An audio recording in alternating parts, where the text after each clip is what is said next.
Alright, hi, Assalamualaikum semua. So pada malam ini kita akan live secara santai saja.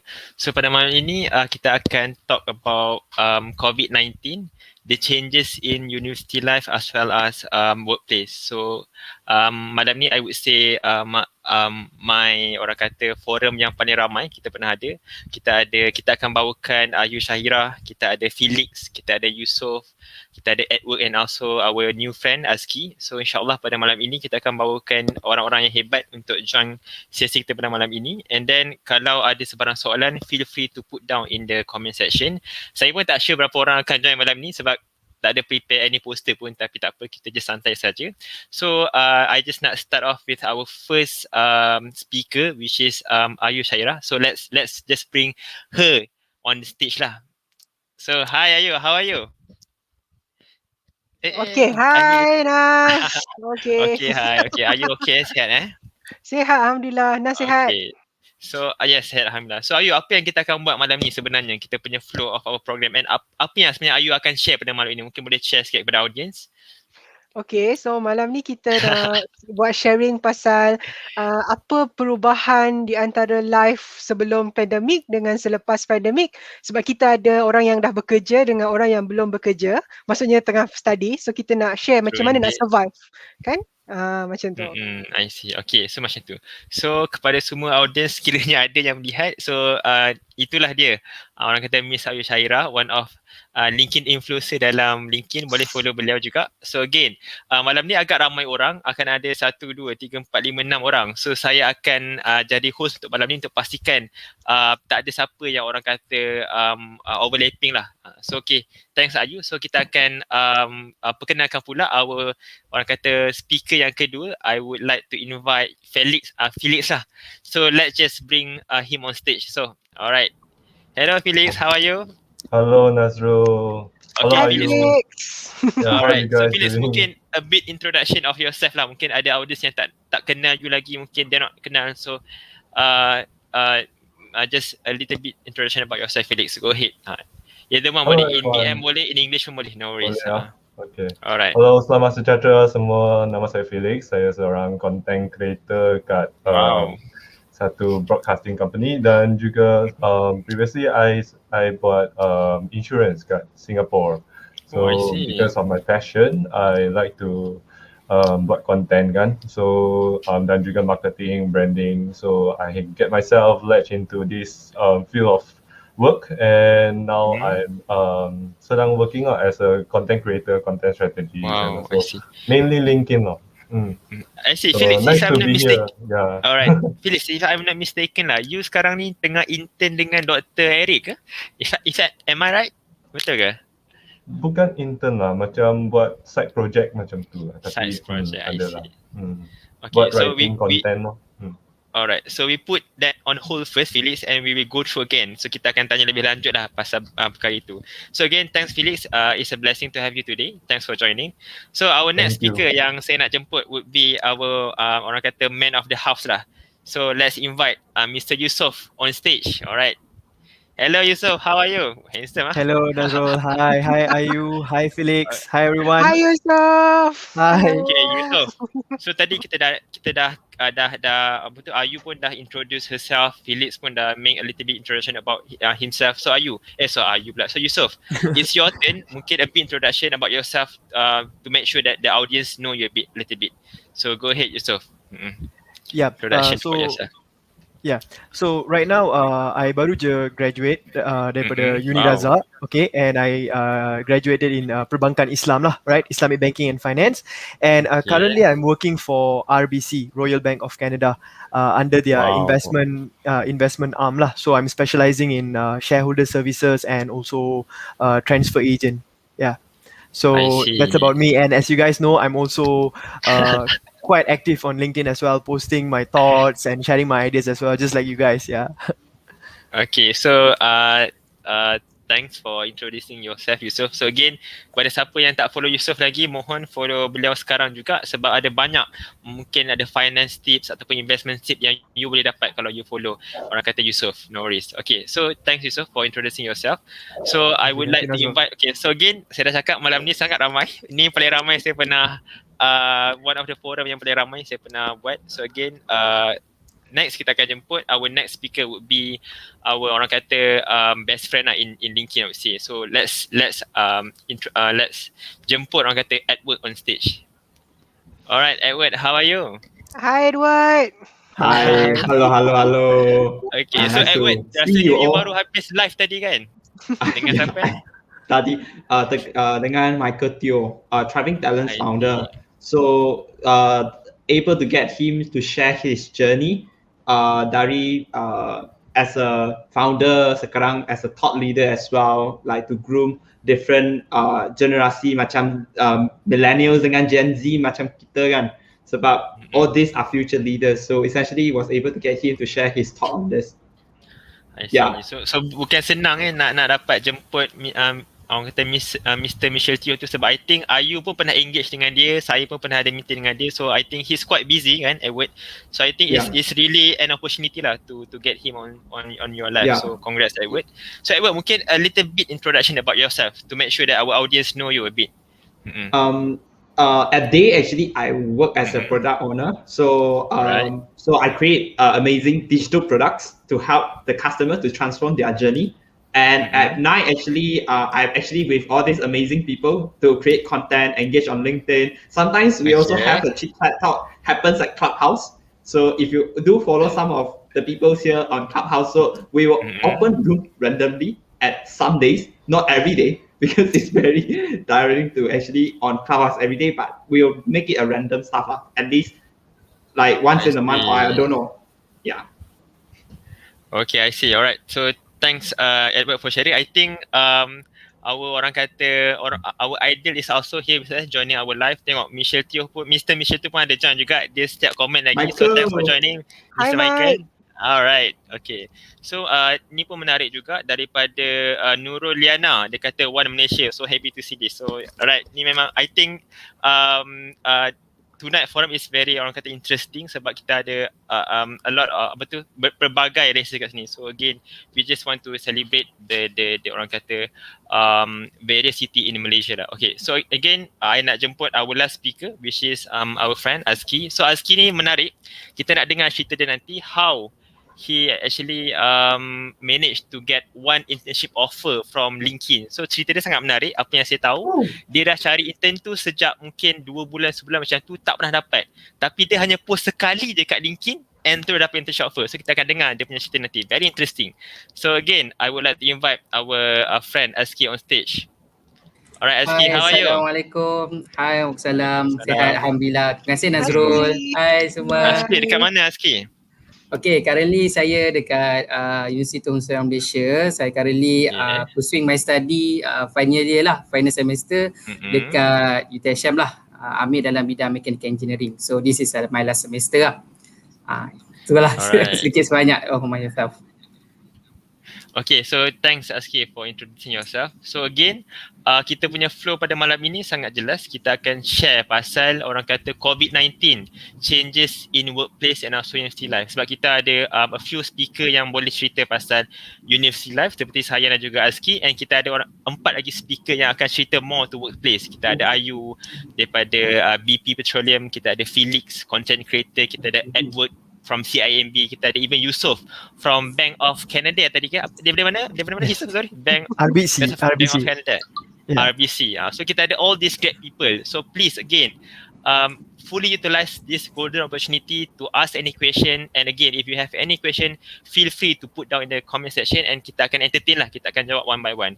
So to start off our orang kata forum, bukanlah forum, our sharing session tonight, kita nak tanya Ayu lah, as our macam orang kata Ayu ni memang kalau kat LinkedIn tu siapa yang tak kenal, like in 1 year she made almost 24k followers. So mungkin Ayu boleh share sikit how much has COVID-19 impact you in terms of your job and your workplace. Mungkin you boleh share sikit pada audience. We start off with Ayu first. Alright, kalau nak cakap pasal pandemik, sebab saya pun dapat kerja waktu pandemik. Jadi the way macam mana nak apply kerja tu akan jadi berbeza lah. Kita tak boleh nak pakai cara tradisional dah. So maksudnya kebanyakan company dia banyak depends on the online application. Maksudnya dulu kita boleh hantar dekat company tu resume kita, tapi sekarang ni semua kena pakai website, semua pakai LinkedIn dan semuanya macam kita tak boleh jumpa dia face to face lah kan, macam tu. Lepas tu saya juga antara seorang graduan yang tak pernah kerja dekat office. So maksudnya lepas graduate tu memang kerja dekat kan, sama kan Yusof, kita gap. Yes. So duduk rumah kan, macam ni kan, pakai tudung semua tapi suruh hendek macam tu lah, macam tu. Okay, so tak adalah Kantoi. okay. Lepas tu so nak jumpa tak pernah jumpa bos, tak pernah yang tu. Jadi which is memanglah awal-awal tu best lah, yes, tak payah nak bangun awal, tak pergi bersiap naik LRT ke apa semua. Tapi kalau dah lama sangat work from home, sebab saya extrovert, so dia macam a little bit struggle jugalah. Lagipun satu macam kita kena kita kena amanah, kita panggil kan, macam dekat rumah kita boleh buat sekati kan. Kalau dekat office semua orang tengok apa dia ni, tidur ke, tak buat kerja ke, pergi tandas sejam, mana boleh macam tu kan. Tapi kalau dekat rumah it will be based on yourself. Kalau kita tak berapa nak pandai uruskan masa, kita boleh jadi tak betul lah. Lepas tu satu lagi, kita kena jaga, walaupun memanglah kita kena jaga diri daripada COVID, tapi pada masa yang sama kita juga kena jaga mental health awareness, mental health kita. Maksudnya walaupun kita macam kalau kita duduk seorang, kita try lah call parents kita call kawan kita, tanya khabar.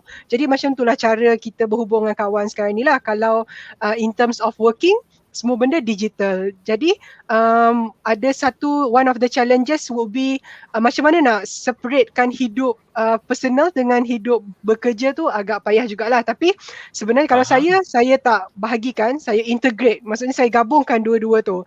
Jadi kalau saya tak ada meeting, saya terus anggap masa tu untuk masa sendirilah. Saya nak buat research ke, saya nak buat LinkedIn ke, saya nak bercakap dengan kawan ke. Tapi kalau saya kerja, saya memang ada masa saya sendiri dan waktu tu saya fokus dan tak buat kerja lain lah macam tu. Alright, so a very wonderful story from Ayu. Thanks for sharing. So sekarang kita nak tanya Yusof pula. So macam Yusof, kalau macam Ayu, dia tak pernah sekali pun pergi office. Daripada dia dah grad sampai sekarang tak pernah even once pergi ke office. So macam mana about you, Yusof? How much COVID-19 has impacted your orang kata career life? Mungkin boleh share sikit pada audience. Go ahead, Yusof. Yeah, first of all, thank you Nazrul untuk soalan tu. Saya rasa sama je macam Ayu kan tadi. I think Ayu speak a lot as well for me, can relate to Ayu. One of the biggest changes lah, perubahan yang agak ketara adalah bila we work from home itself. Even myself pun tak pernah pergi office lagi at all, tak pernah bekerja physically at office. So dia ada perks dia, there is few good things and also ada juga dia punya kesan ataupun impact negatif lah dekat situ kan. I think the because I'm someone who really into personal finance and all that. So one of the biggest thing that I can say in terms of the pros is that you can save a lot of money. So that is the biggest thing lah, because you don't have to travel, you know, banyak benda yang kita boleh save since you're working from home. But in terms of the I can say the negatif lah ataupun impact negatif tu adalah dari segi communication dengan kita punya teammates, because like contohnya kalau kita dah pernah bekerja dekat office ataupun kita dah kenal rakan-rakan kita dekat office, and then kalau kita bekerja from home kan, dia akan macam biasa tau, like okay, I know you as a person and then now I'm working from home, so I can always call you, talk to you like normal, macam kita bercakap dengan kawan kita daripada orang yang tinggal jauh dan sebagainya. Tapi for someone like me kan, yang baru bekerja and I don't even know my managers, I don't know my colleagues, my supervisor and all that, and then terus kita bekerja from home tu, we don't know what type of person our manager is. Kita tahu dia tu jenis yang friendly ke, garang ke, so nak engage dengan dia tu susah tau. So that is one of the biggest challenges lah that I've been facing. And apart from that, in terms of the learning process as well, it has to be, we have to be really kita kena ada initiative lah untuk learn to actually learn by ourselves. Yeah, because sebab kalau kita dekat office, benda yang senang dia boleh just tunjuk dekat kita, duduk sebelah kita dan ajar. Tapi since we are working from home, there's a lot of things, a lot of complication, nak ajar kena share screen and all that. I believe Ayu dah pernah go through all these things as well. So proses tu akan mengambil masa yang sangat lama juga. So in terms of the learning, in terms of communication, and macam Ayu bagi tahu lah, the last point as well, in terms of the balance, right, to strike balance untuk personal and also working life. So I think pretty much itulah untuk menjawab soalan Nazrul tadi. This is my experience as well so far working from home. Nazrul. Okay, wow, amazing. So I think Yusuf has a lot more to share, but we put that on hold first, Yusuf. We'll get back to you later. And now I nak tanya mungkin Edward sebab dia nampak very orang kata excited untuk live malam ni. Mungkin Edward, if I'm not mistaken, you are one of the product owner at CIMBN. So in your case, Edward, starting from after you graduated until now, you dah ada kerja secara fizikal ataupun again in total, how much COVID-19 has been impacting your career journey? Mungkin share a bit, Yusuf. Share a bit, Edward. Go ahead. For me, actually, I was having a chance to actually meet the teammates that I have before COVID. It was very happily, like I'm still like talking to all this with my managers, my colleague, and also some of my counterparts before, right? So essentially, before COVID-19, I actually joined the bank. Actually, was 2019. I see. So mid 2019. So essentially, that also is my first job where I actually get into it, and then after that, it was very fun because every Friday night, right? Technically, you can see a lot of people actually go out, have like good dinner, and then after that, like to have like hang out around KLCC, right? Actually, it really happens. And one thing that I really love about those days is that technically, if there's any farewell party, right, for the counterparts, right? Because we have different working teams, right? Essentially, sometimes they came in and go out from the project team. So essentially, you can really have like, a lot of different parties on, and you can see different people. At least a party can up to like 20 people, if I remember correctly. Like essentially, it's the big group and go somewhere actually hang out, and then after dinner also like for shopping, jalan-jalan somewhere, and then after that have fun. That is the day that I have. It's very fun, and when one comes to work, right? It also came to where you also have a very fun meeting. You have a meeting space, and you also even sitting down, right? Like a school teacher, like there's a teacher opening out the whiteboard and write at the whiteboard, and a lot of people actually sitting down on the floor, right, to listen to the people what is coming out for the next thing. So it's very exciting to have seeing this, right? And today you cannot have that already. So essentially you have to use a virtual whiteboard, right? It's an app. So you put all the sticky note everywhere. You can check out very similar called Google Whiteboard. You can check it out. It's very similar where you can put sticky note, but it's not exciting lah, tak gembira. Because kalau you guna sticky note boleh stick dekat wall, right? Tak sama. Ni macam ni stick berbeza. Ayu can tell. You can tell Ayu lagi. Alright. Because Ayu tahu itu Kanban method. I see. Okay. Alright, Albert, thanks for sharing. I think you surely have a lot more to share, but we put that on hold first. After this, we'll get back to you. Sebab if I'm not mistaken, Edward is also one of the mentor in Prime for Success Club under Mr. Muihan. So I really want to ask you about that particular initiative. It's really great. So I think I'll get back to you for with that particular question. So be ready, Edward. So now kita nak go for Felix pula. I think Felix nampak macam boring kat situ. So I nak attack dia sekarang. So Felix, mana dia? how about you, Felix? So mungkin you boleh share sikit pada our audience. How have your career journey been so far? Is it good? Or how do you manage in this difficult situation? So share a bit, Felix. Go ahead. I have to say I love my current job, like super love it, because one thing is I chose this job. I chose that I want to be a content creator, and also I chose to want to have myself latch on marketing and also branding stuff. So when I got the job, I was super excited and super happy. So yeah, and because lepas universiti kan, I tak tahu I nak buat apa, langsung tak tahu. Then tapi I tahu I kena buat duit kan, I kena jaga diri. I cannot live with my parents. Like I cannot continue taking my parents' money and everything. And I wasn't that wasn't that proactive. So what I did was I just sent my resume to any company that wants a management trainee or training provider, those kind of company that actually give training and also would accept people who does not have anything that they want to. So I end up in an insurance company in Singapore. And then after a few months, I rasa I tak suka kerja tu, the job scope, and is that I try to learn and I keep practicing, but it somehow cannot get into my mind. It's like very hard for me to actually digest the information and so the knowledge in me. Most probably, I think is because I don't have the interest in that. So I end up continue doing because because that time COVID hits already, and that's the first lockdown, second lockdown.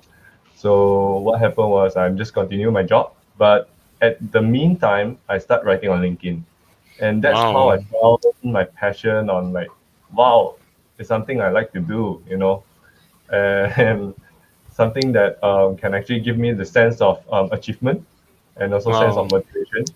So I end up when the contract ended, and also I figured that I have to take the leap of faith.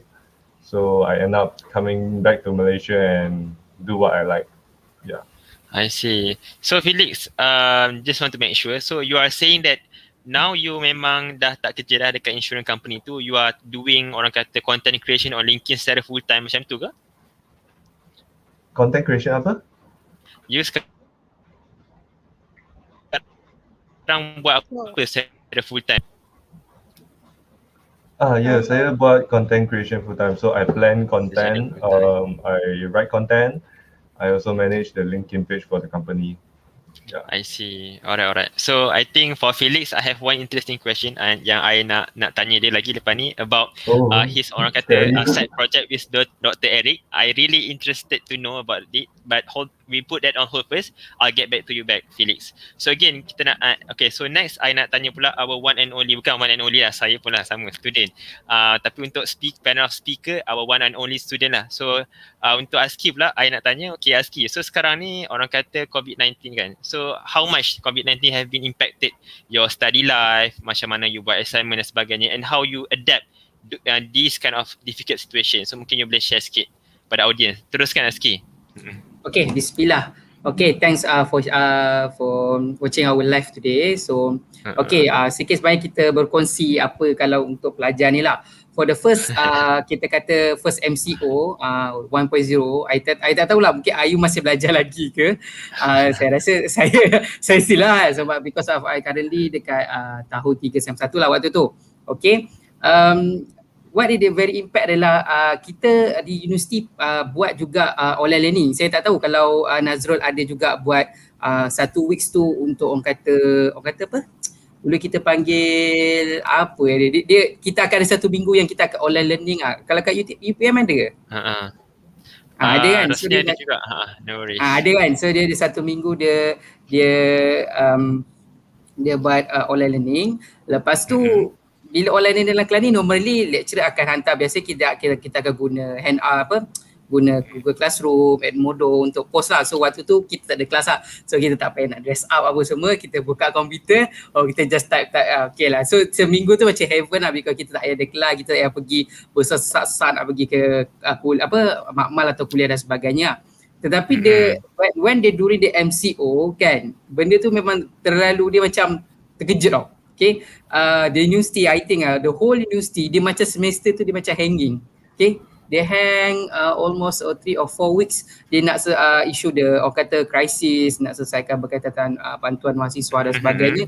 So kita punya academic schedule tu macam hang dalam 3 atau 4 minggu lah. So waktu tu lah kita baru nak belajar guna Google Meet kan. Kita pun tak pernah kan pakai Google Meet, pakai Zoom, pakai Webex and so on lah. So dalam academic currently dia untuk the first tu dia memang agak culture shock lah, dan waktu kita nak implement test dengan exam pun dia agak susah. Tapi currently right now benda tu dah no common kan. So even sekarang pun saya yang berada di industri pun sebenarnya the purpose saya balik pun sebenarnya saya nak jumpa saya punya supervisor lah.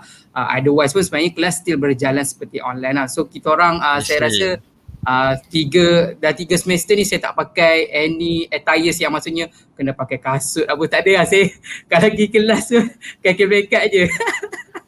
That's all for my sharing. Okay, saya pasti pada Nazrul. Faham. Alright, so again, thanks for sharing Azki. Saya pun sama. Saya rasa saya dan Azki akan convo secara online. Mana tahu, tapi harap-harapnya tidak. So again, thanks Azki for sharing. So again, kita nak pergi kepada orang kata round yang kedua. So untuk second round ni, dia punya soalan agak serius lah. And lebih kepada orang kata bukan one man show. Kita nak give more values to our audience. So mungkin kita start off dengan orang kata so semua orang boleh get ready. So okay. Ada breaking. Alamak. Ya, ada breaking Nas. Sekarang okey ke? Okey sikit. Sekarang okey. Okay, thank you. Sorry. Okay, so tadi untuk Yusof, I nak tanya. Okay, sekarang ni Yusof, you and Ayu especially, both of you tak pernah lagi kerja secara physical. Memang daripada lepas grad, memang kerja secara online.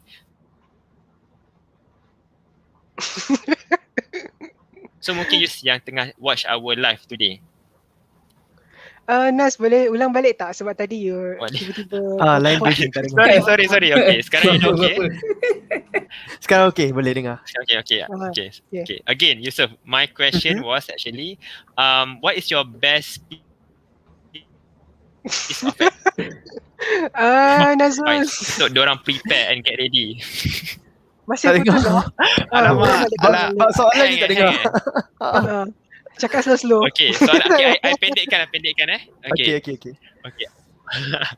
Okay, Yusof, what is your best piece of advice kepada semua student yang lihat live ni?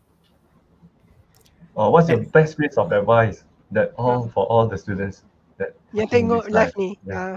Oh, okay. I think my best advice lah yang nak bagi untuk students kan, bukan students sajalah, but even for young graduates, since we are talking about the challenges for COVID and all that, adalah di mana kita kena actually learn how to adapt to the changes. Flexibility and adaptability itu adalah yang paling penting lah. Dan yang satu skill yang kita kena kita kena belajar untuk adapt to the changes dan challenges yang kita akan face.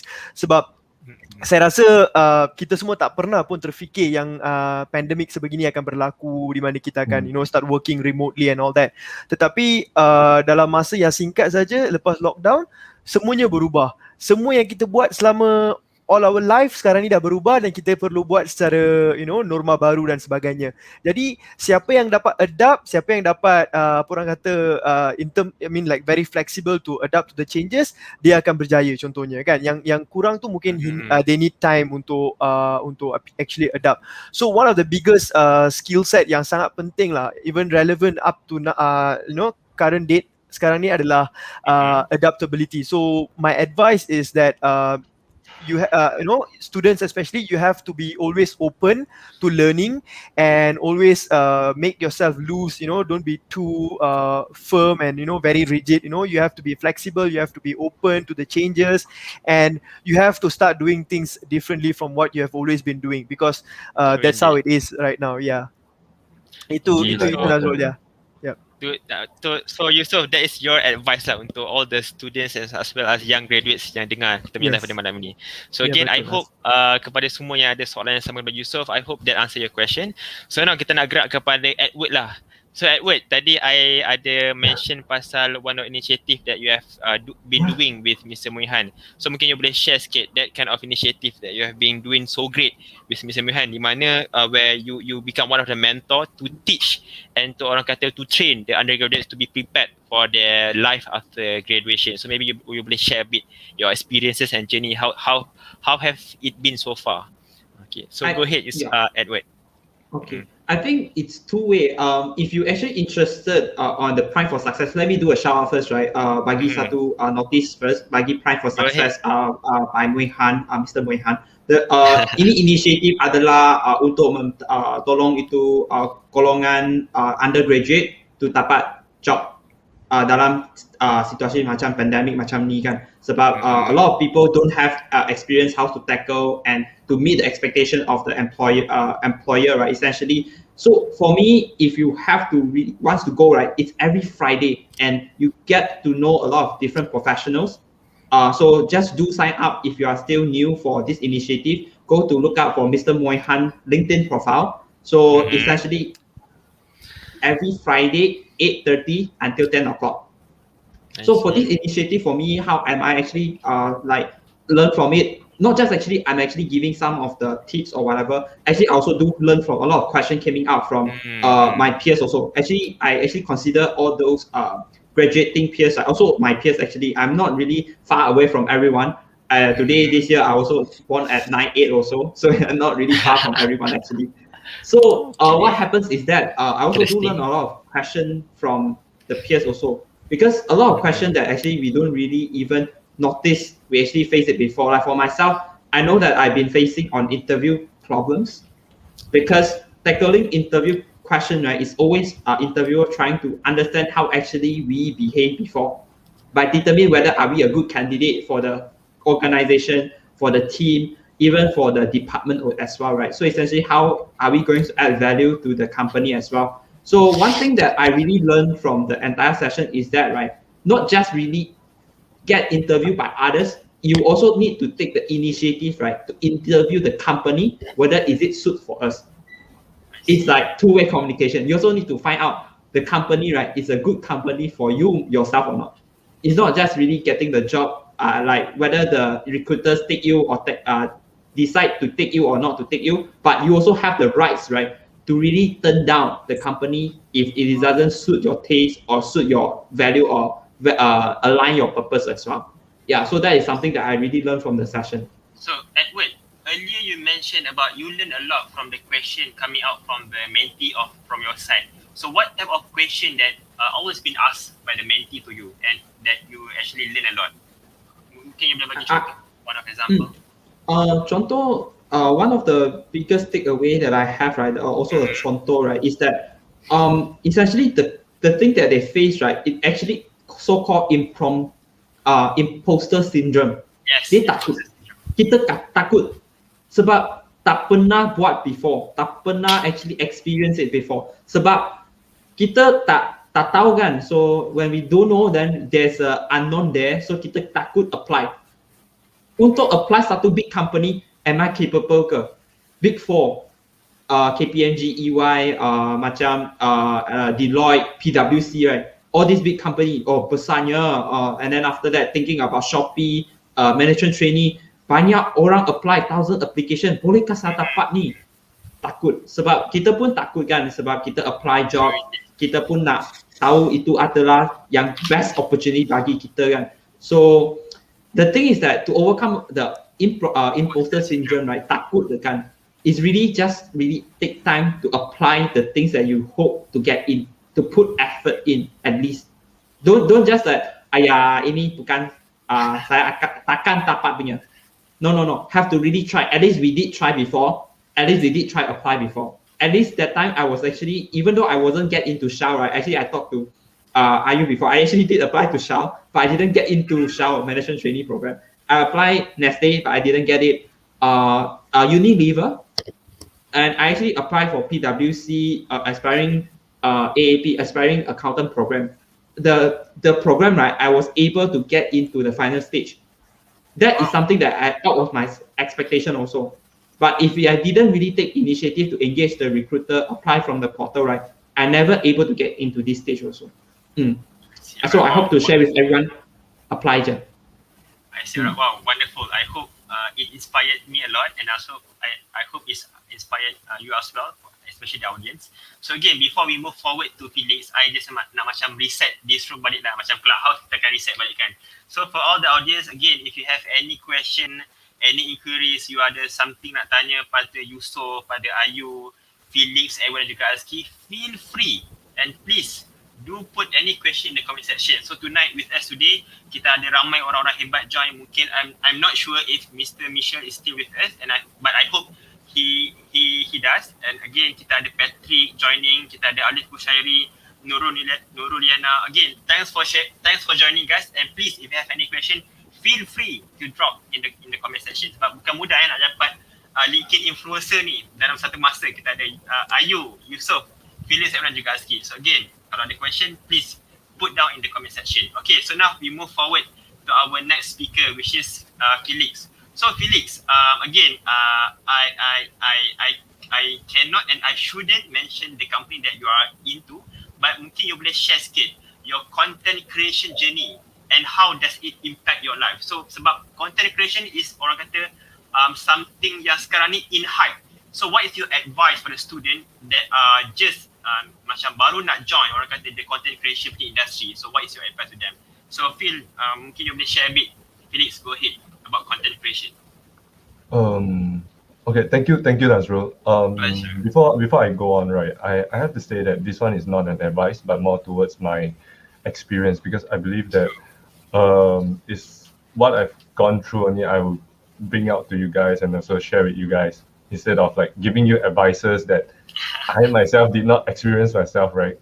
So okay, you mentioned about content creation, and it's about a lot of people can create content, right? Like Nazrul, you guys, Ayu, Yusuf, Edward, Aski are creating content every day, and I myself creating also as well weekdays. But what's differentiate like the content creators and also like good or bad is that the motive of why you're creating it, right?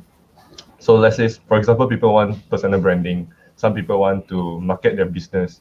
Some people want to actually get job, and it depends on the your perspective and also what you can give to the audience. So the more value that you can give, the more people would actually follow you and also would give you their support, and also would actually willing to share, willing to voice out their opinions, their thoughts, their experience, and also it really depends on what your objective is. So when you create content, you try to figure out what you really want, and also because creating content is a simple step, but it takes a lot of commitment. True indeed. True? You guys can validate that, right? It takes a lot of commitment. At first you start, you're like, okay, good. Hari ni I sudah buat content, I post kat LinkedIn. I expect ada macam 10 like, 20 like. Some people super cool. Once post on LinkedIn, 600 likes, 700 likes. Yeah, that's super good, right? But their next post, it will become like 20 likes. So they was wondering, hey, why my first post is 700 likes, but my second post, third post, and the likes are going down. So what I can say, because I used to create content for the likes, and I figured that that's the worst way to actually create content. That is how it kills your motivation to continue to write every day. If you write for the likes, write for the engagement only, that's is the worst way to actually start content creation. So when you write, you try to think of what you can contribute to the society, and also you try to write to be genuine, to be authentic, and try to be yourself. Because when we talk about ourselves, people are interested to know about our stories, and also people are interested to put in their stories. So from there, we can learn from each other. Yeah, so that's my experience. I used to write for engagement. It hurts a lot. It hurts my ego. It hurts my, it hurts everything. So when I get to know that, okay, I shouldn't write for engagement. I should write to contribute. I should write to give value. That's how my perspective changed, and I believe that will help you a lot. So thank you for let me share. Thank you.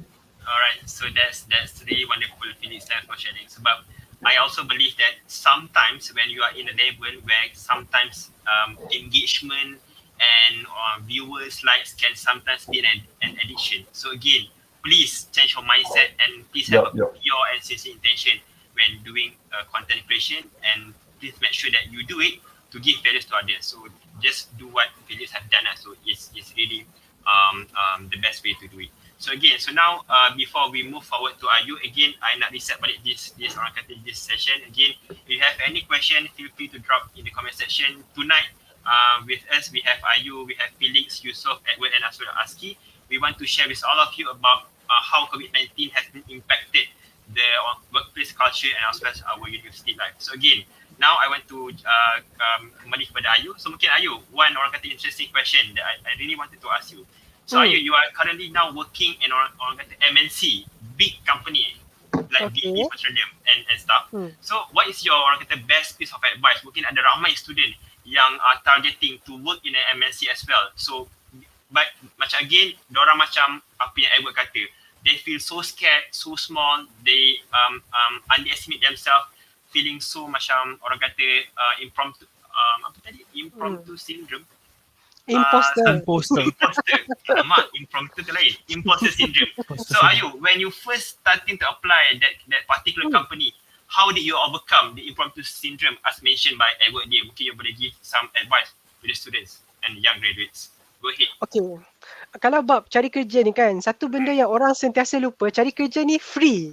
Apply dekat company besar tu free. Tapi kenapa kita takut nak pergi apply? We don't have nothing to lose. Contoh kalau walaupun result kita tak bagus, tapi kita apply company yang besar-besar tu kan. Contohlah result biasa je tapi nak apply Apple. Go for it. Sebab benda tu ada dekat depan mata. Apply je. Mana tahu kan kita tak tahu. Kadang-kadang rezeki kita tak tahu kan. Dan satu lagi benda, actually nak apply kerja ni juga dia ada part bahagian kena need to be lucky. Macam ada juga student walaupun dia tinggi CGPA tapi dia tak dapat kerja lepas COVID, lepas dia grad. Tapi ada orang tu dia punya result biasa-biasa je. Tapi dia dapat kerja dekat multinational company. So maksudnya dekat situ asalkan kita berani nak mencuba benda baru, lepas tu kita work hard. Maksudnya kalau orang tu apply 100, kita apply 200. Kalau orang lain apply 300, kita apply 400. Sebab we go for numbers. Kenapa? Sebab kadang-kadang kan kita rasa macam I'm not good enough. Ada lagi orang lebih baik daripada kita. Tapi macam mana kita boleh cakap no to ourselves sedangkan kita sendiri tak tahu yang betapa bagusnya kita sebenarnya. So apa yang boleh buat is we need to go for numbers as well instead of the quality because sekarang ni pandemic kan. So kita kadang-kadang macam like for me myself, I ada my dream company dulu kan. Sebab saya dapat offer interview dekat Google. So tapi kita kena tengok jugalah logiknya sebab yang dapat offer tu Google 2022. So maksudnya sampai sekarang ni kalau saya tengah tunggu lagi offer tu, saya masih menganggur lagi. So ada juga benda yang macam tu kita kena tengok lah. Dan kalau macam baru nak start masih student, apa yang kita boleh buat sekarang ni adalah to build your online presence. Macam Aski, macam Nazrul, walaupun dia orang student, tapi kalau kita Google nama dia orang, keluar muka dia orang.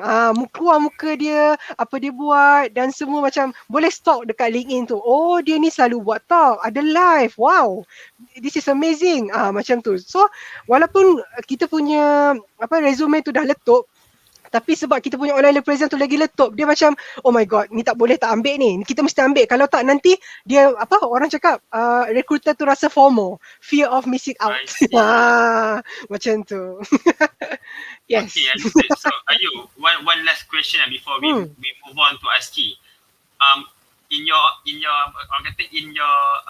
point of view, how much do you think online presence really important and effective in our job hunting journey? Is it really important, and if it does, how important it is? Mungkin share sikit pada our students and young graduates. Okay, so based on my own research, right, LinkedIn sendiri cakap 93% daripada semua recruiter sekarang ni mencari orang dekat LinkedIn.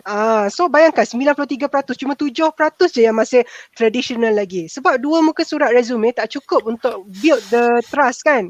So sebab tu kita selalu promote, okay, LinkedIn, aktif kat LinkedIn. Kenapa LinkedIn? Sebab LinkedIn akan bagi kita first impression kita as a professional. Bukannya macam, ya boleh lah aktif dekat Instagram apa benda semua, tapi kita tengok apa objektif kita yang kita nak tunjuk waktu dia Google kita tu. Kalau kita aktif dekat Instagram, dan Instagram lah yang akan keluar untuk search result yang pertama. Tapi kalau kita selalu aktif dekat LinkedIn, kita buat LinkedIn tu macam professional diary, so dia tahu apa yang improvement yang kita boleh buat. Contoh macam Nazrul, mungkin Nazrul terror main bola, mana boleh dia letak dekat dalam resume kan. So tapi dia boleh share benda tu, mungkin dia wakil Malaysia ke main bola tu dekat dalam LinkedIn dia. Jadi recruiter pun tahu, oh dia bukannya budak pandai je, tapi dia terror main sukan juga. Maksudnya budak ni dia flexible and also serba boleh. Macam tu. If I may add, right? Because like I said, I came out from insurance and then I came to content creation, right? And then I used LinkedIn to actually propel as well. So people actually saw me from LinkedIn and also like came to me and asked me like, how much do I charge for my content? I'm like, wow, you can actually charge for your content? Like, it's something new to me. And that time it was something new to me, and I did not know that I can actually charge for what I write. Okay, people actually come to me and say like, how much do you charge? So that time I did not know, so I just like, okay, kasih like terlepas lah apa long tu kan.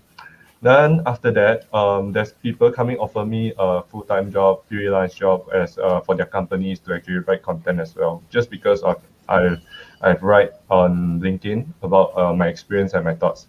That's when I changed my mindset, and also I changed to dive deeper into the marketing industry. I see. Yeah. So write on LinkedIn, post more, people will see you. Yeah. Alright, wonderful. Thanks for sharing today. So again, Azki, so sorry, I need to put you on hold first sebab saya just nak entertain one question from our audience, from I think, from yes, our Kumuta Sanda Ronaldo. So again, thanks for asking. So she has asking about how do we put ourselves out there despite being an introvert. So mungkin I think this particular question is very I think could be answered by Edward. I think so. Edward, what do you think about this particular question, and how do you overcome your early days being an introvert but you still have the courage to put yourself out there, especially on LinkedIn? Maybe you could share a bit to our audience. Go ahead, Edward. Yeah, actually, I used to be very hold on my thoughts when it comes to like pressing a button. So I believe one of the most important things that I was actually still asking myself when it comes to posting, or when it comes to the thing that I'm doing, right? If I don't share that time, what actually would happens to me? Because I have like inside, whenever there's an event coming on, right? So essentially there's always a feedback session where you actually can share the thoughts, right? It's very similar to offline setting where you are given a chance to really share your thoughts, like how the things can improve better, right? And suddenly you have a lot of thoughts that you don't really share it out. You actually keep it yourself, right? You feel there's some words actually it's gathered at like your heart center. It's like you want to voice out, but you don't know what to really say. And then after that, you feel very upset after you pass the event, right? I don't really get a chance to voice my voice out, the opinion or the thoughts that I have, right? So everything goes out already. So I think the most important thing is that maybe could ask ourselves, what is the most important things if we don't really voice it out, right? What actually the worst thing that is going to happen is that maybe there's no one actually listening. That would be the worst thing that is going to happen, where there's really not going to have someone that's going to listen to us. Yeah, so that is the worst case. So I'm not too sure how would you actually Kumata define about introvert to really put yourself out there, right? So when you talk about offline present and online present, it needs to be really genuine when it comes to sharing your thoughts. So like writing down a story, what is your origin story? And when you also put about a certain things when it comes to a resume, right? It also really needs to be true to yourself that actually I done it before, and that is the result that actually I bring to the people. So always to put a guideline where it's not really lying, but it's actually true to ourselves. We've been there and done that before. At least it doesn't cut your pride actually. So Edward, you dulu introvert ke macam mana? You mungkin boleh share sikit. Ke you memang extrovert macam mana? Maybe kalau orang extrovert ni, dia senang tau nak sharekan lagi sebab dia dah already extrovert. So how was your journey, Edward? You introvert ke tak dulu? For myself, actually, I would actually, a lot of people will come and voice out. Essentially, like they share their thoughts, right? So I will actually raise my hand first. Can I share my thoughts? To get permission, can I share my thoughts on this particular stuff? Then I get attention, then I only start to share. How actually I get out, right? So the most important thing is how I get out, right? Is to just like nodded my head and raise my hand in an offline setting. If on the clubhouse or in this house setting, maybe you need to really actively to type in the chat, I have thoughts, you write it down, can I actually share my thoughts? You can just try and write it down. But I believe, right, in this today, Kumata, I believe introvert actually is going to rule the world. The reason is because a lot of virtual settings, right, introverts are really there to put their comments, right, in the chat box today.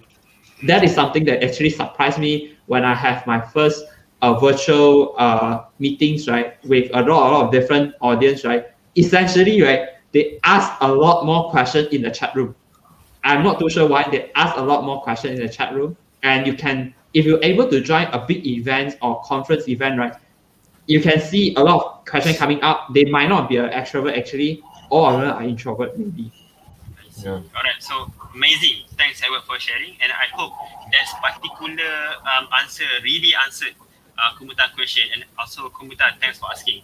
And again, kalau if you guys have any other question, feel free to ask in the comment section. Okay, now, so we move forward to our one and only, bukan one and only lah, tapi untuk speaker, dia lah one and only student. So Aski, while there's a lot of people yang macam adult, seniors yang dah bekerja, are trying orang kata untuk put content on LinkedIn. So how you as a student manage to actually break through the challenges? So you are student macam ada commitment assignment, you pun sekarang ni final year ada FYP, and you pun sekarang ni ada internship. So how do you manage your time as a student and also to consistently put out useful content on LinkedIn? Mungkin you boleh share sikit.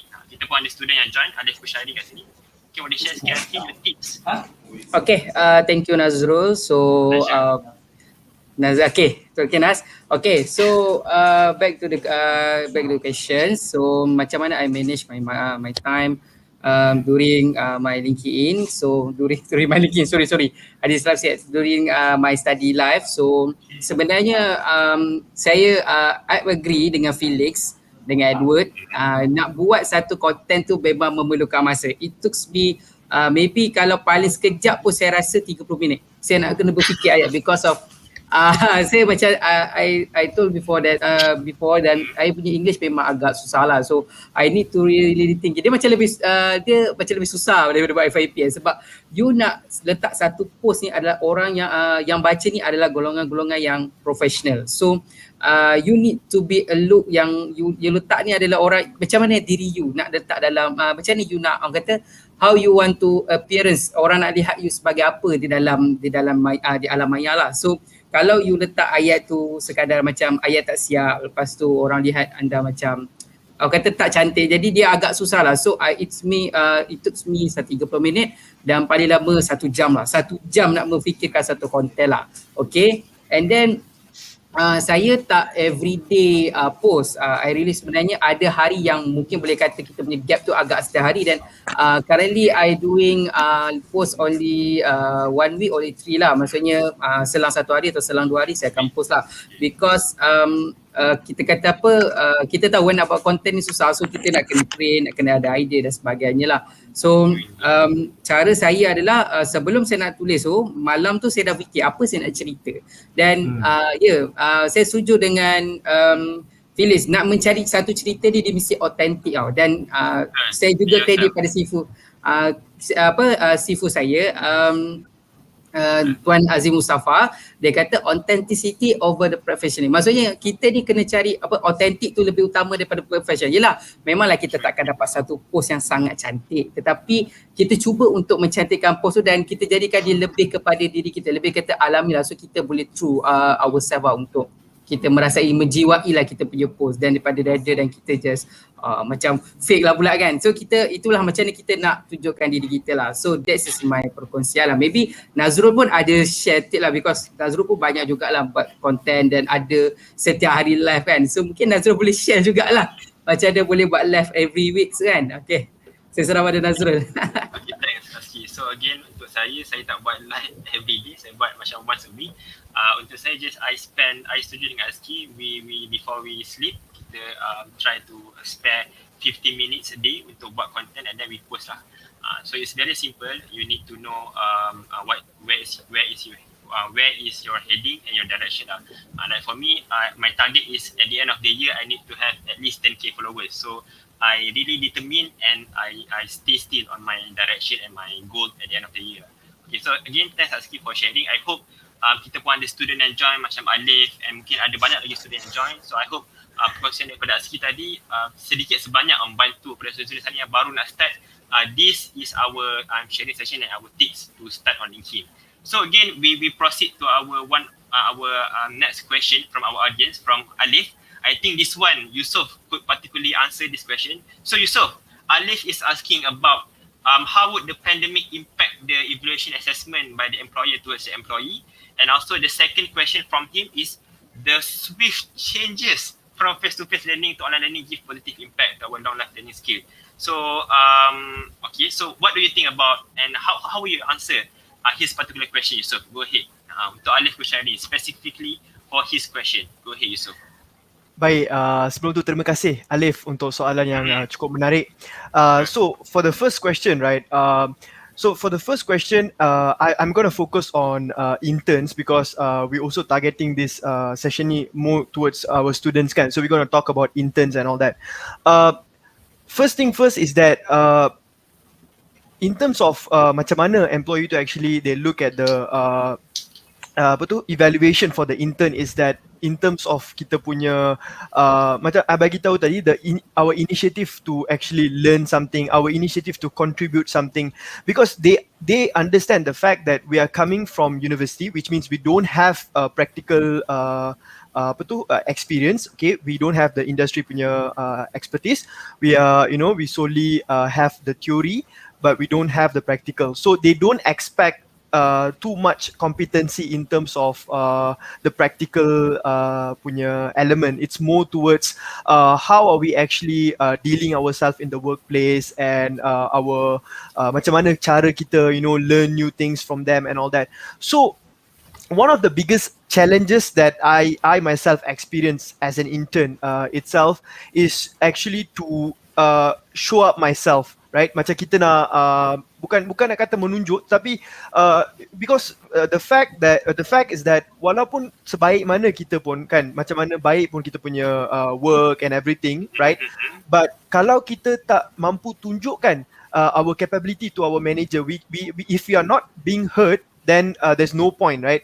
So one of the biggest challenges, especially when it comes to being working remotely, is that to be able to show up ourselves. So that's the most important thing. And my advice here is that don't do it just because we are doing it, okay? We have to do it because we are being genuine. So macam contohnya kita nak tolong, we can always chat with our colleagues. We can ask them if there's anything that we can help, or we can also ask our manager if there's anything that we can help he or she with their work and stuff like that. And then we can also always take our own initiative. I will always highlight this, take our own initiative to learn something, and then we can always cross-check with our manager. And when our manager look at all these things, this will actually somehow influence their evaluation process towards intern. And I think that's what happened to me as well when I was an intern. And Alhamdulillah, from intern, I was already converted to a permanent employee. And I think, so that's why I'm sharing this. I think it works for me, so I think it should work for you guys as well. So that is for the first question. And the second question is related to the difference. I mean, the swift impact on online and also face to face, right? I put it this way. Both have dia punya advantage and dia punya disadvantage. For me personally, yes, memang online learning also will have impact, positive impact, because the thing is that you are borderless, you are limitless, right? The things that you can do online is like you can be sitting at your own comfort dekat rumah sendiri, tapi kita we can have some webinars from all around the world. We can join some all these kind of things jauh daripada ourselves, like let's say in other countries and all that. So that is one of the biggest advantage I see in terms of online learning lah. And another thing is that usually like for myself, macam I kena selalu macam kalau if I want to try something, right, I have to sometimes I like to just try. I just like to take my initiative and try. But sometimes I feel like I need a little push, for me to start something new. Obviously things that not in my comfort zone. So for example, like technology and all these kind of things, right? Just because of pandemic hit us, we had to move online. So that's why we are trying all these things like webinars, like dealing dengan all this WebEx, Google Meet and all this kind of thing. Kita tak pernah guna usually, right, before this, but these are the kind of things that we can learn, we can adapt. So I think that's my answer to the question. I hope it answers your question, Alif. Thank you for the question. Yeah. So Ayu, you want to add anything, Ayu? Go ahead. Unmute dulu. Ayu, you are on mute. Okay. Now you guys can hear me? Yes, sure. Go ahead, Ayu. No worries. Okay, so how would the pandemic impact the evaluation and assessment by employer towards the employee performance, right? So basically, kalau bab macam internship lah, contoh lah kan.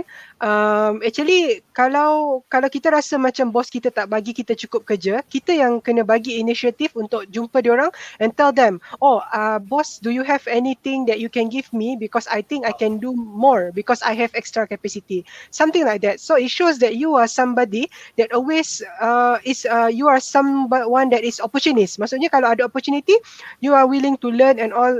Macam tu lah. Lepas tu sama juga macam apa nama tu, employer jugalah. Kita kena build the trust so that walaupun kita jauh, tapi kita as long as kita siap kerja kita, kalau kita dapat buat lagi extra, lagi bagus.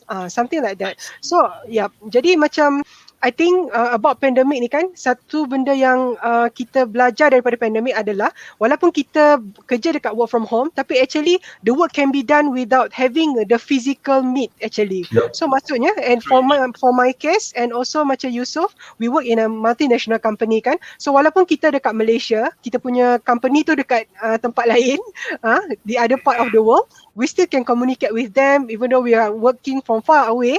And also that's the coolest thing ever, you know, like you're working with UK people, you are working with Canadian, right?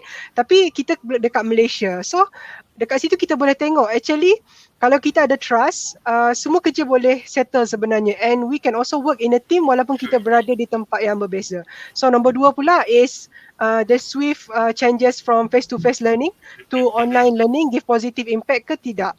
Okay, for me myself, dia susah sikit online ni sebab tak ada orang monitor kita. So dia akan rekod orang tu sendiri. Kalau orang tu dia quite a determined person, maksudnya dia memang ada dia memang ada goals yang kuat, lepas tu kemahuan yang kuat, barulah dapat buat online learning ni. Tapi kalau orang tu jenis yang dia perlu orang monitor dia nak kawan dia tolong dia semua, it will be harder. Tapi I rasa when after pandemic, what we can do is that to combine both of face-to-face learning and online learning. So let's say kalau orang tu berada di tempat yang jauh, contohnya macam dia dekat Sabah Sarawak, so kita punya kelas dekat Semenanjung, so diorang boleh join juga, tapi at the same time we have the physical learning as well. So maksudnya kita boleh bagi opportunity ni to a bigger audience in the future. So that will be from my side lah. Alright, so thanks Ayu for sharing. So I pun dapat belajar banyak benda daripada Yusof and Ayu punya answer. I tak pernah tahu pun yang kita boleh ask for extra work from our bosses. I would assume everyone would try to avoid to have extra work, but for Ayu and Yusof, they are a bit different. They took the initiative, as mentioned by Yusof and Ayu. Always try to took extra initiative. So barulah kita akan be different from the other employer. Okay, again, thanks Yusof and Ayu for the sharing. So the reason why I love to do this kind of LinkedIn Live, sebab I think when we go through the comment section, kita boleh nampak ada networking yang berlaku di situ. Mungkin macam kalau tadi Kumuta ada ask question and then kita nampak Alif pun turun jawabkan. So this is the beauty of doing LinkedIn Live. The audience can already do networking in the comment section. So I think this is very genuine.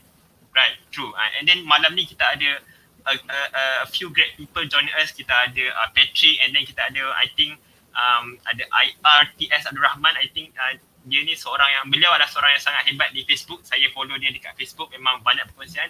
Ada lebih kurang 100 lebih followers di Facebook. Again, thanks Sir Abdul for joining us.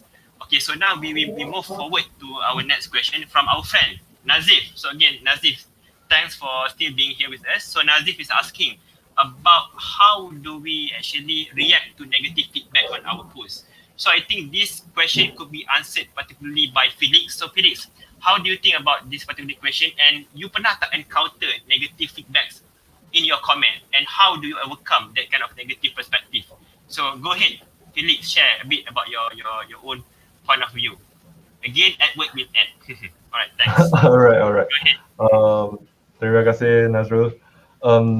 Yeah, so when you create content every day, surely there's people who have different point of view with us, and also surely there's people who have comments, and sometimes you don't know how to reply that kind of comment. Like you could almost feel that they are attacking you, but somehow All right. So I have this follower or connection who always pick on me, like always. Like I post like in 1 week, he will come to me and like comment 3 times, and then all the comment is like negative, like super negative, like why are you doing this, and then he even tagged me on the kind of post that I should post. Like these are the he tagged me on like some news that about financial stuff, and then he said these are the posts that you should post. Okay, so that was like a few months back, and how I reply to him is I politely reply and I tell that my point of view as well. So I respect his point of view. First, we have to respect because different people, if we see things differently, confirm seeing things differently, right? So I don't expect people to actually accept my own thinking, and I wouldn't go and change your thinking because everyone has the right to have their own thoughts, right? So what I did was I just replied to him, and I reply my reasoning of my post. So there's this one post I say that I share about my embarrassment, my experience on about interview, just a very short one. I said that when the interviewer asked me like why do I want to join this company. So that back then is my first few interviews and I did not know what to say. I wasn't well prepared. So I answered because I like to wear formal wear. That's why I share, I shared this on LinkedIn, and there's a lot of people like commenting, good. There's also people like a few of them like commenting, you should learn from this, and also yeah, I wish I learned from it. And there's people saying that I admire your honesty, and then some people would even like saying that if I was the employer, I will hire you. So I'm like, okay. Then there's this guy. He said like, this is not you already embarrassed yourself once. Why do you want to embarrass yourself again in the public? So what I told him is I'm actually sharing with everyone so that you guys who haven't like have the experience of interview, haven't go into the industry, can actually know that these are the kind of stuff that people will ask you, and also this kind of stuff that you shouldn't answer. You should really answer that what kind of like things like simple but not so objective things like I like to wear formal wear. All right, yeah. So we had the conversation the comments on for like 2 times. I explained myself, then he retaliate, and I had to explain myself again. He retaliate again. So I'm thinking like, you already have your own standpoint, so might as well I just leave you be, right? So at the end of the day, I just like, oh okay, just don't care about him. So every time when he comment about me, as long as it's about me instead of the things that I'm sharing, I will not bother to engage with him because he's already have his own mindset. So there's no point changing people's mindset at all. Yeah, Alright, that's so what I I would think do. Alright, so again, thanks Felix for sharing. I think what I've learned from him is actually just just you be you and just let Yeah. them be them. Just be Yeah. yourself. Sebab at the end of the day, we actually couldn't please everyone kan, Felix? Do Yeah. you agree? Sebab dah Agree, tua-tua ni, definitely, dah umur definitely. 20-an, kita takkan boleh puaskan hati semua orang. So again, Felix, again, thanks for sharing. Now I want to hear Thank from you. Edward. So Edward, in your point of view, have you actually encountered this kind of negative comment? I think daripada 6 orang ni yang paling orang kata tabah is Ayu lah. Kita akan dengar juga daripada dia macam mana dia orang kata deal dengan all these haters dan sebagainya with 24k followers. Tapi but now we go first with Edward. So Edward, what is your experience in dealing with this negative comment? Go ahead Edward, share a bit your experiences. So far, it's my alarm. Oh, dia siap alarm No, Okay, it's normal for me to set the alarm at this time. Oh no. Actually, it's remind you to go to I sleep. No, it's not remind me to sleep. I have 30 minutes left towards the bedtime, and I have to close whatever things I have actually left over. So that is the alarm actually means. But for myself, how actually I deal with negative comments, right? Essentially, I will just like I will just actually just skip and ignore actually, unless it is really hitting a certain situation that I don't really feel like replying, so I'll just leave it there. So that's how actually I deal with it. If it is able to actually take it there, actually I will just share my thoughts to really share the thoughts, and after that I handle a situation. But if it is off topic, then definitely I wouldn't be actually commenting it. But essentially one thing that actually I learned from Popcorn, right? I actually did ask this about this comment because she was actually a public figure, and also she also a MC host for a lot of different big medias actually. So what she shared with me is that just really focus what people that actually matters to you, and matters that actually the people that you need to serve also, and always think about focusing on the good vibes. Then the good vibes actually will came to you. Then the negative vibe eventually still come to you, but it is much lesser, and you don't even see that because you already put your vibes, right? The focus that you have, right, is looking at those that people have a positive vibes, and people that you're willing to help. So you go there and really help those that really needs help, right? Focus what is really matters.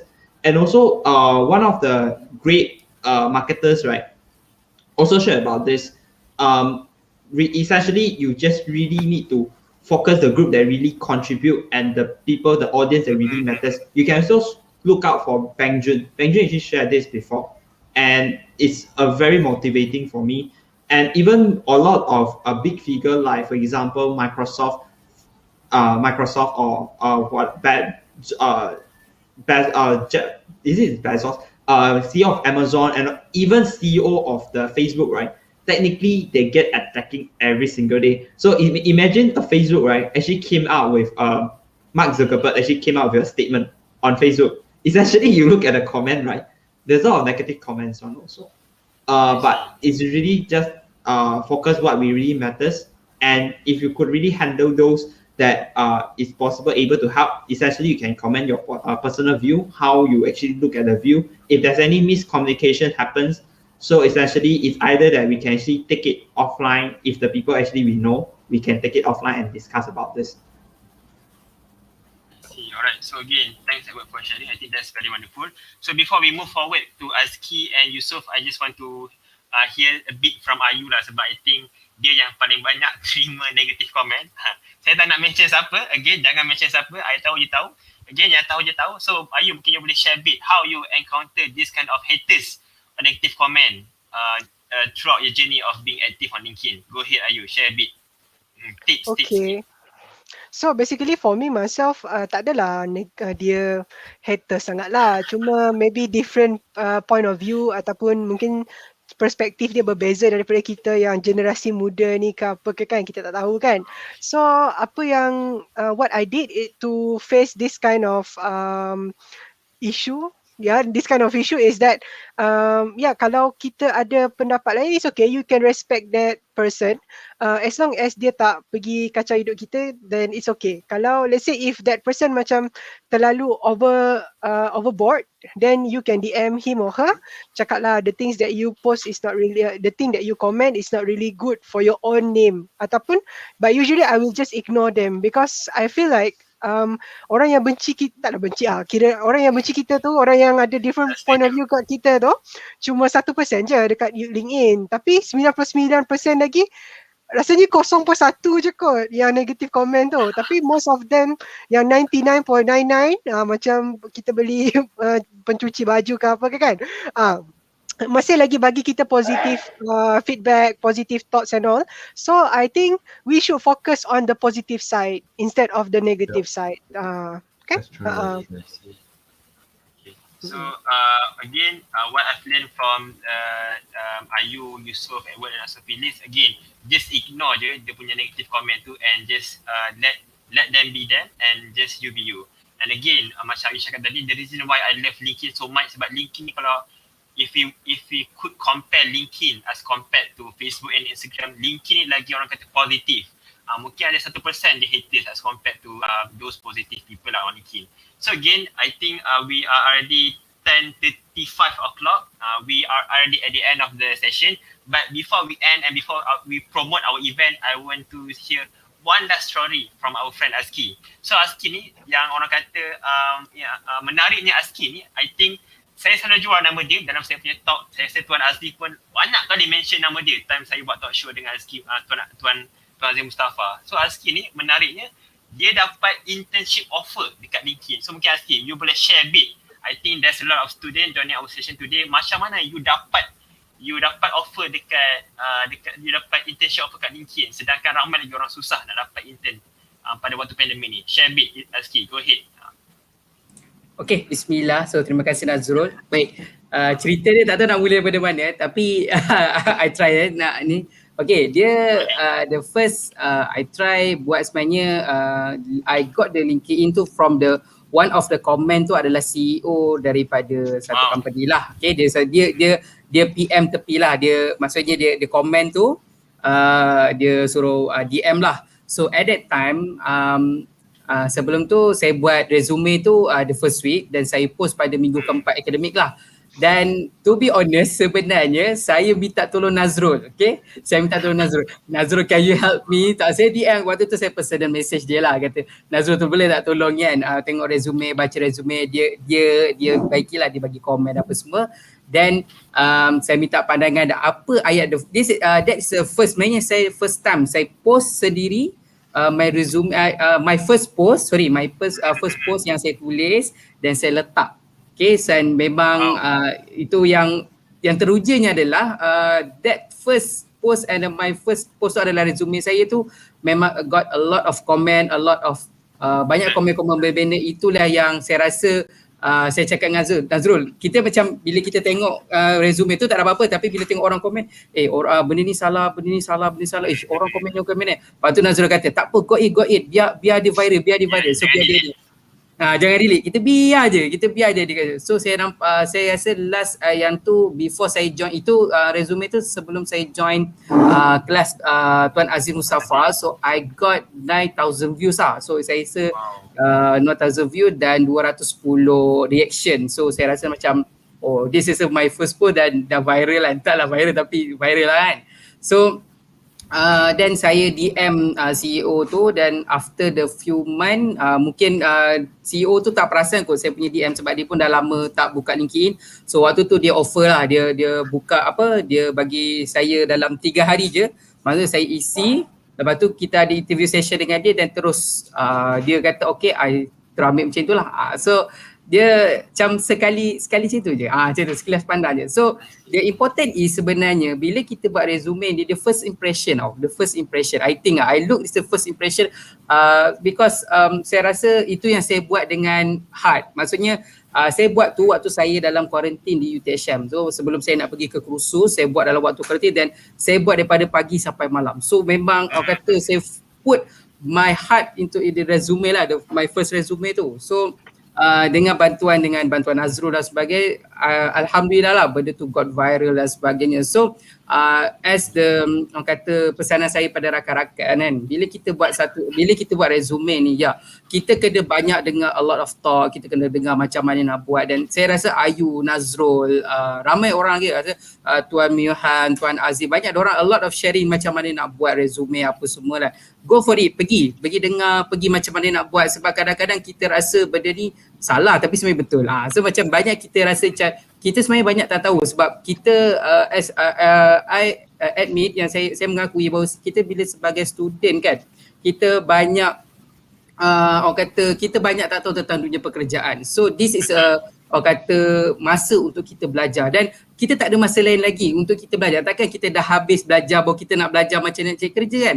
So kita manfaatkan masa yang kita ada dan yang mungkin yang tengah join live ni sekarang, gunakan masa sebaik mungkin ketika anda masih belajar untuk join mana-mana kursus berkaitan. Dan saya rasa di universiti kursus ni percuma saja, percuma saja.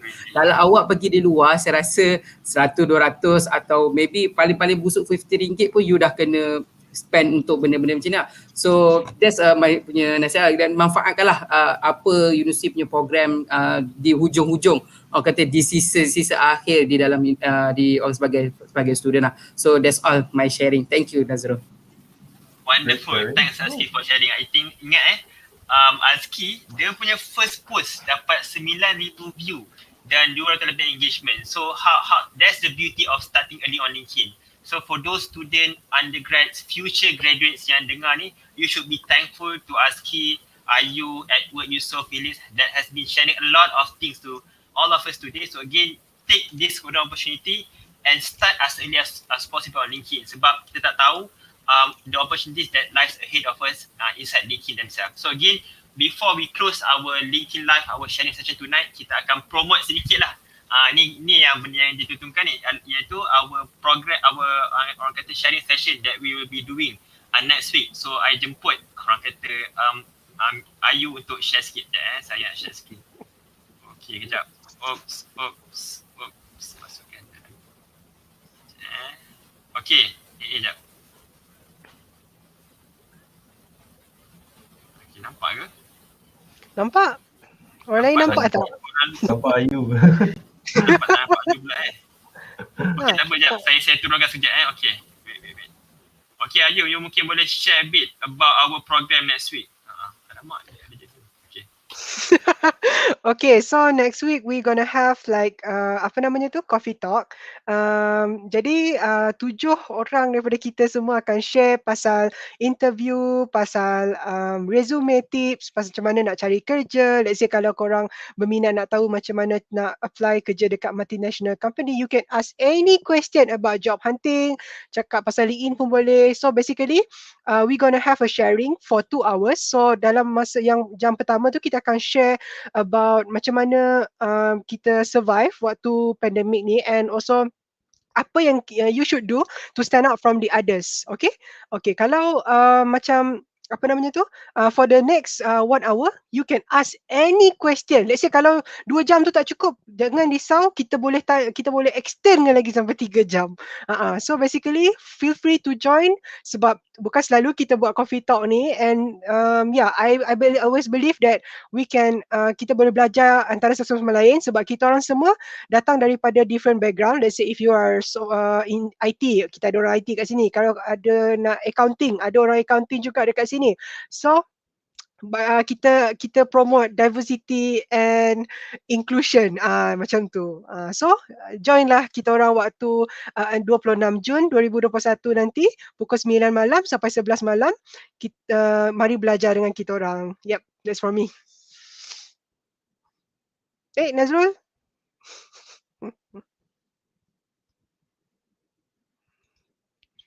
Okay, so siapa yang boleh tolong share dekat komen so that our audience can apa namanya tu, our audience boleh daftar lah.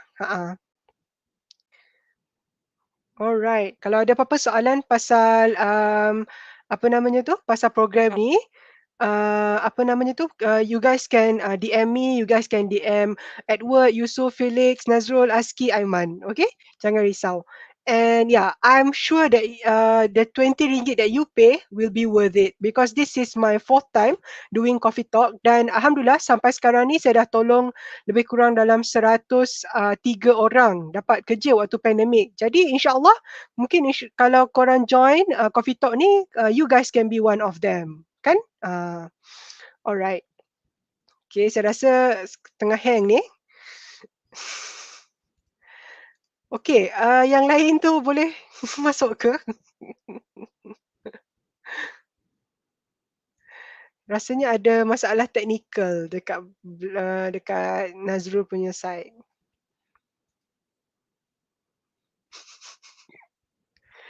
Anyone have question about the coffee talk? Okay, Nazrul is back. Nazrul, are you there? Okay, so I think that's all from for the promotion. Okay, again, I'm really sorry for the inconvenience caused. Okay. Okay, so tadi kita dah dengar daripada Ayu, mungkin one final word from Yusof, Felix, Edward dan juga Aski. Yusof, one final words and one piece of advice for all the students, undergraduates and young graduates that are watching our live today. What is your advice to them? Go ahead, Yusof. Yeah, I think macam I bagi tahu tadi Nazrul, one of the most important thing that we have to actually bear in mind is that to be always open, flexible, take initiative to learn. Don't just wait for others to actually teach us. We have to take ownership of our development, be it your career development or your personal development. So that would be my advice, and just nak share juga to everyone who's actually watching our live. You guys should join our coffee talk because we have seven, like what you said, we have seven talented speakers, I believe, right? And we have all from different industry.